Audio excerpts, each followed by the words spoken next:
অৰ্পিতা এয়া কি হয়? এয়া মেনষ্ট্ৰুৱেল কাপ হয়। মেনষ্ট্ৰুৱেল কাপ মানে কি কৰা এইটোৰে? এয়া মই মোৰ পিৰিয়ডছত ব্যৱহাৰ কৰোঁ। কিন্তু তুমি এইটো বস্তু তোমাৰ পিৰিয়ডছত কেনেদৰে ব্যৱহাৰ কৰা?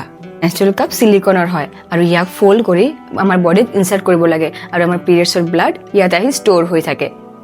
তই 1 নম্বৰৰ চৰিত্ৰহীন ছোৱালী হয় আৰু তই আগত কি কৰি আছ সেইবোৰ মোৰ আগত লুকুৱা বোলে তই এইবোৰ ব্যৱহাৰ কৰাৰ বাহানা উলিয়াই লৈছ যাতে মোৰ লগত বিয়া হোৱাৰ পিছতো তই নিজকে মোক পবিত্ৰ বুলি ক'ব পাৰ, হয়নে? তোমালোকৰ দৰে ল'ৰাবোৰৰ মানসিকতা কেতিয়াও সলনি হ'ব নোৱাৰে। তোমালোক নিজে নাজানো কিমান ছোৱালীৰ লগত কি কৰি আহা, কিন্তু তোমালোকে অকল ছোৱালীৰ ওপৰতহে আঙুলি উঠোৱা। মেনষ্ট্ৰুৱেল কাপ ব্যৱহাৰ কৰাৰ লগত এজনী ছোৱালীৰ চৰিত্ৰৰ কোনো সম্পৰ্ক নাই, বুজিছা? তোমালোকৰ দৰে ল'ৰাবোৰৰ মানসিকতা অকল ছোৱালীবোৰৰ প্ৰাইভেট পাৰ্টলৈকে সীমিত থাকে।